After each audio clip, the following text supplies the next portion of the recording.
Bonjour à tous. Tout d'abord, j'espère que vous avez passé de bonnes vacances et on attaque par une vidéo qui va nous permettre d'introduire une nouvelle famille de fonctions appelée fonction affine.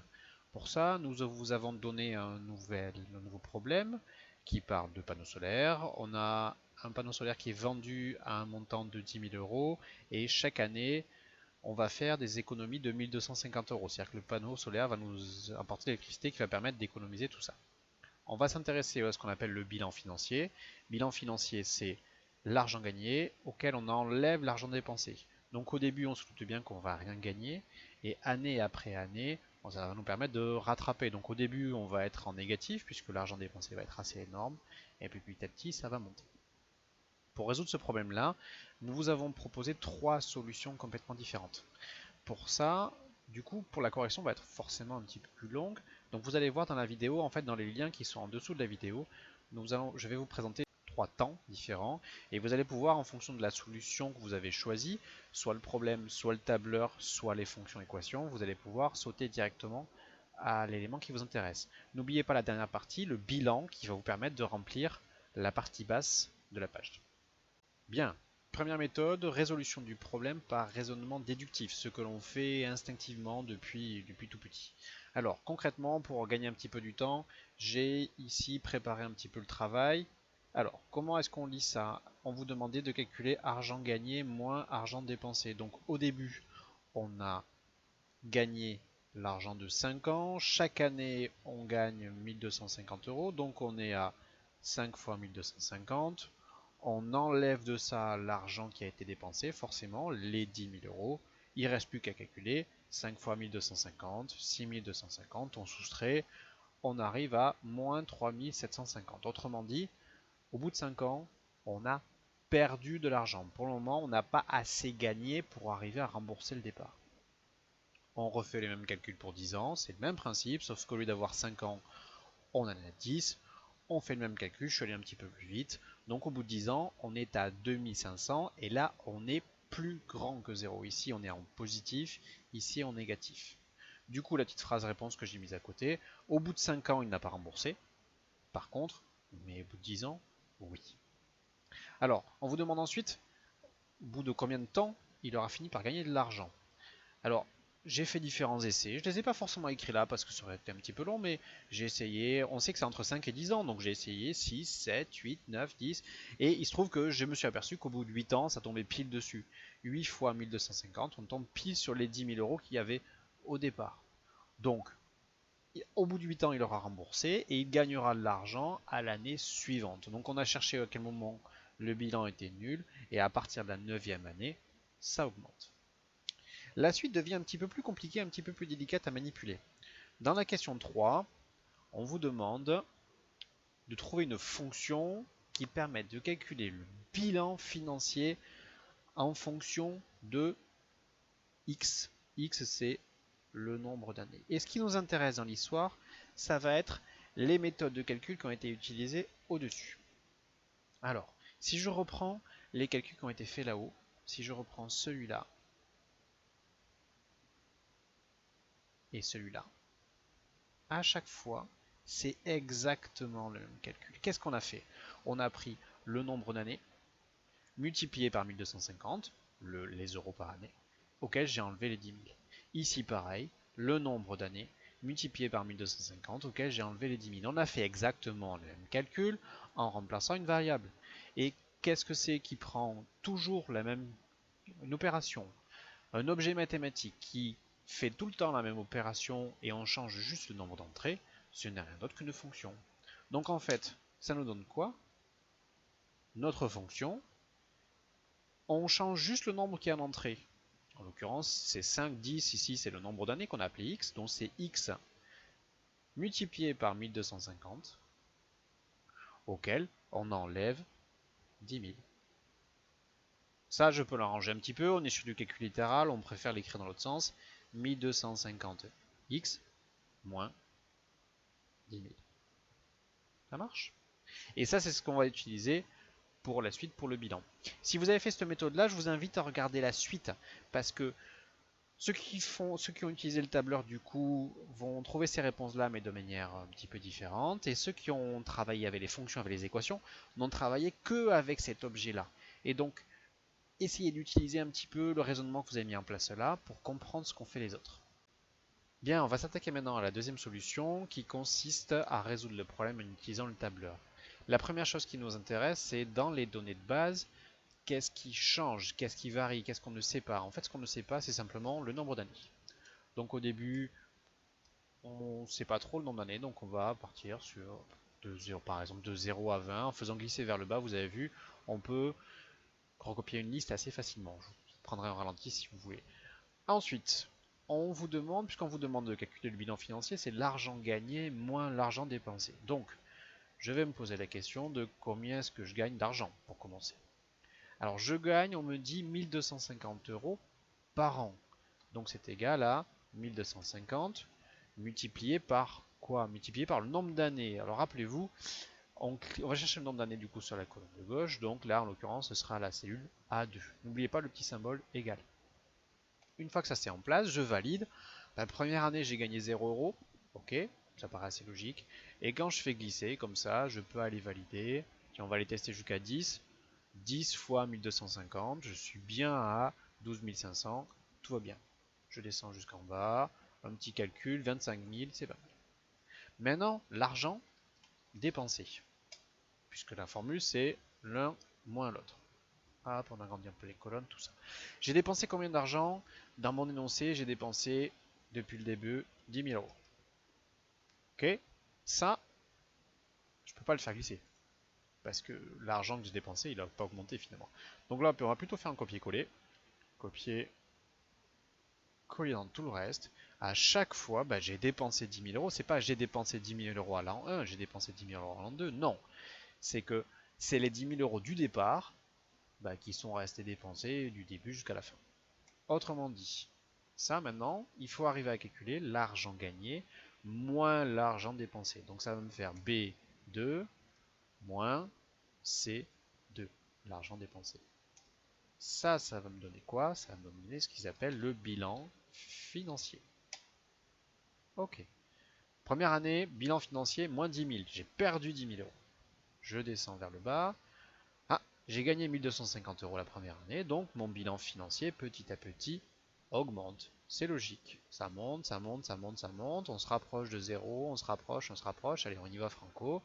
Et on voit bien que ça monte, ça monte, ça monte, ça monte. Et ici, on a une ligne qui nous intéresse à 0. Si on veut répondre aux questions, alors je vais pouvoir vous faire l'affront de vous faire les phrases-réponses, mais on nous demande au bout de 5 ans, ben, au bout de 5 ans, on a la réponse ici. Donc au bout de 5 ans, on a perdu 3 750 €, on n'a pas encore tout remboursé. On nous demande au bout de 10 ans, au bout de 10 ans, on l'a ici, au bout de 10 ans, on a gagné 2500 €. Et on vous demande à partir de quand commencera-t-il à gagner de l'argent? L'équilibre est à 8 ans, donc il commence à gagner de l'argent au bout de 9 ans. 8 ans, 9 ans, après ça se discute. C'est à partir de la 8e année qu'il a tout remboursé, à partir de 9 ans, on commence à gagner des sous. On vous parle de fonction. La fonction, à la rigueur, vous irez regarder dans la troisième partie pour voir un petit peu comment ça fonctionne. Là, ce qui m'intéresse dans le tableau qui est ici, c'est plutôt la partie graphique. Alors, je voudrais tracer un graphique avec, sur l'axe des abscisses, l'axe horizontal, les X, le nombre d'années. Et sur l'axe vertical, on va mettre le bilan financier qui augmente petit à petit. Pour ça, alors regardez bien la manœuvre, c'est un petit peu compliqué. Je vais sélectionner uniquement les deux colonnes qui m'intéressent, éventuellement en laissant la touche CTRL appuyée. Parce que si je clique sur A et puis après je clique sur D, ça change. Donc j'appuie sur A, je laisse CTRL appuyé, je rappuie sur D. Donc là maintenant j'ai mes deux colonnes qui sont sélectionnées et je vais venir insérer un diagramme. Alors là, le diagramme, il y a un petit peu de boulot. On est sur un diagramme en dispersion. Ok, dans les plages de données, il va falloir. On a nos séries qui sont en colonne, c'est bon. On a la première qui a une étiquette, tout va bien. Il me fait le boulot quasiment du premier coup. Sauf que la première colonne, alors, hop, il me faut des lignes. Voilà, on y est mieux. Donc il y a plein de petits paramètres à gérer un petit peu par là. Vérifiez bien que vous êtes en colonne. La première ligne doit servir d'étiquette, c'est celle qui sert d'axes des abscisses. On va même carrément mettre un titre. Donc on est sur le bilan financier pour les panneaux solaires. L'axe des X horizontalement, c'est quoi? On est sur des années. L'axe des Y, on est sur le bilan financier. Bilan financier et on est en euros. Ok. Est-ce que je vais mettre mon axe des X pour avoir une grille? Ok, pas de problème. Voilà, alors si on l'affiche un petit peu en plus grand, là, j'ai plus besoin de mon énoncé. On va agrandir un petit peu ça. Ok. Est-ce que je peux avoir le tableau en même temps? Donc là maintenant, c'est ce qui va être réellement intéressant. C'est qu'on se retrouve avec la représentation graphique de notre fonction. Bon, on est allé que jusqu'à 20, mais vous voyez bien là, qu'est-ce qu'on obtient? On obtient une droite. Et c'est l'analyse de cette droite-là qui va être assez intéressante. Donc on va, dans le bilan, on va recouper ce qu'on a fait sur les fonctions, vous verrez dans la troisième partie, et on va recouper aussi cette représentation graphique-là qui est particulièrement intéressante.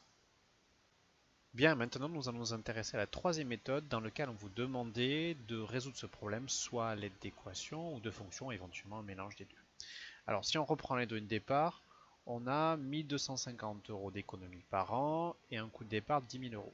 Dès qu'on a une notion d'équation, de fonction, il faut se poser la question qu'est-ce qui change, qu'est-ce qui varie? Et ce paramètre qui varie, on va l'appeler x.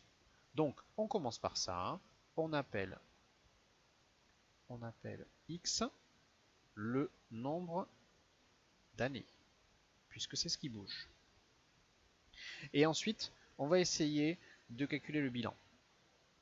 Donc on a dit que le bilan financier, comment ça se calcule? C'est l'argent gagné moins l'argent dépensé. L'argent dépensé, pas difficile, on a dit qu'on avait dépensé 10 000 € au début et c'était en une seule fois. Par contre, on gagne 1250 € par an. 1250 par an, donc 1250 € fois x, moins 10 000 €. Ça peut se transformer en fonction. F de x est égal à 1250x moins 10 000. Ici, du coup, on obtient bien une fonction, il n'y a pas de problème. Ensuite, si on attaque la première question, on vous dit, au bout de 5 ans, ça veut dire qu'il faut prendre x égale 5. F de 5 est égal à 1250, je remplace x par 5, fois 5, moins 10 000. Ceux qui ont fait les versions précédentes, vous devriez retrouver les calculs que vous avez fait, et après calcul, vous trouvez moins 3750. Au bout de 10 ans, on refait le même calcul, moins 10 000, je vais un petit peu vite, on trouve 2500. Ok, conclusion, au bout de combien de temps on a réussi? Est-ce qu'on a remboursé la somme de départ? Donc au bout de 10 ans,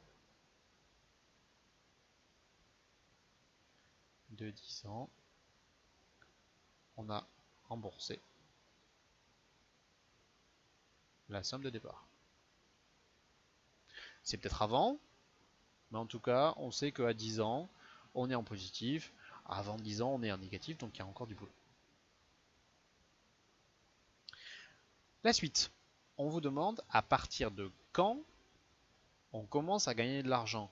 Autrement dit, en fait, on cherche le moment, puisqu'au début, on est en négatif, on monte, on cherche le moment où on atteint le point de zéro.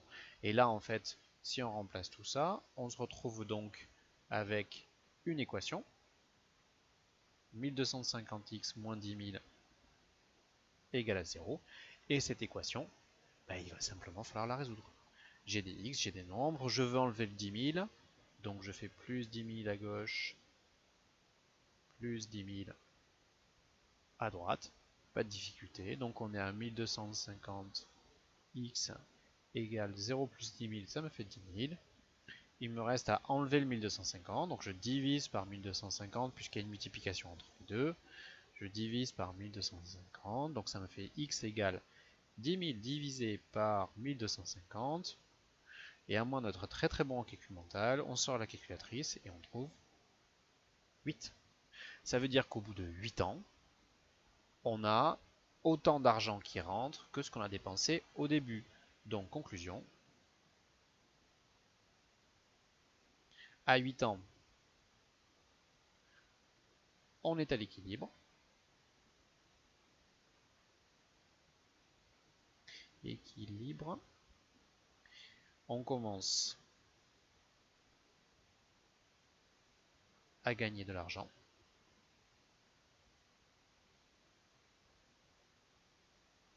Au bout de 9 ans.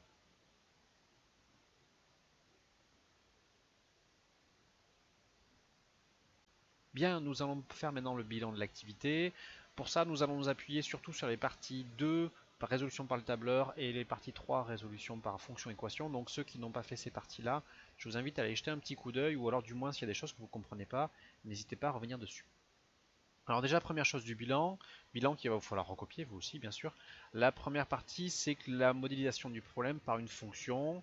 On est à 1250x moins 10 000, sachant que x, c'est le nombre d'années. Ok.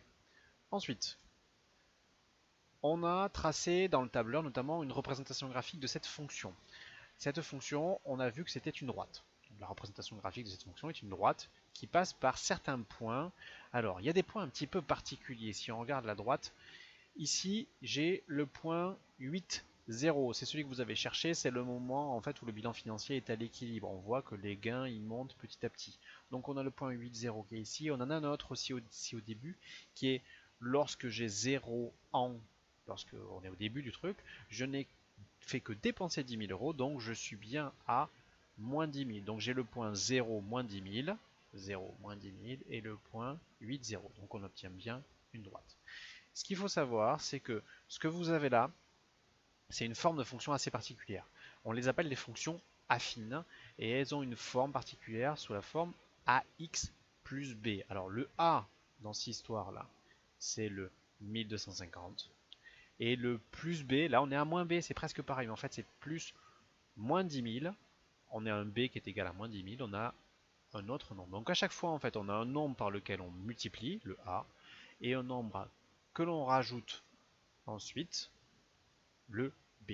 Ces deux nombres-là, ils ont un nom. Le premier, on va commencer par le B, c'est le plus simple, on l'appelle l'ordonnée à l'origine. Pourquoi ce nom-là? Il faut revenir sur le graphique en fait qu'on a ici. Le B en fait que vous avez là, vous pouvez le lire graphiquement. Si je zoome, je zoome, je zoome, en fait, qu'est-ce que c'est le B? On va venir le lire ici sur le graphique. Vous voyez le moins 10 000 qui est là, en fait. Le B, ça va correspondre au point d'intersection entre ma droite et l'axe des ordonnées. Ce point, il a pour abscisse 0, puisqu'on est sur l'axe des ordonnées, forcément, et il a pour ordonnée moins 10 000.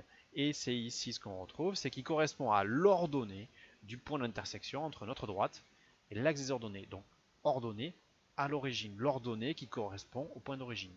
Combien ça vaut au départ, en gros, si vous voulez. Ensuite, on a un deuxième nombre, le nombre A, celui par lequel on multiplie. Lui, on l'appelle le coefficient directeur. Alors, lui, pour arriver à le trouver, c'est un peu plus compliqué. Il faut que vous reveniez un petit peu sur le schéma qui est ici, là.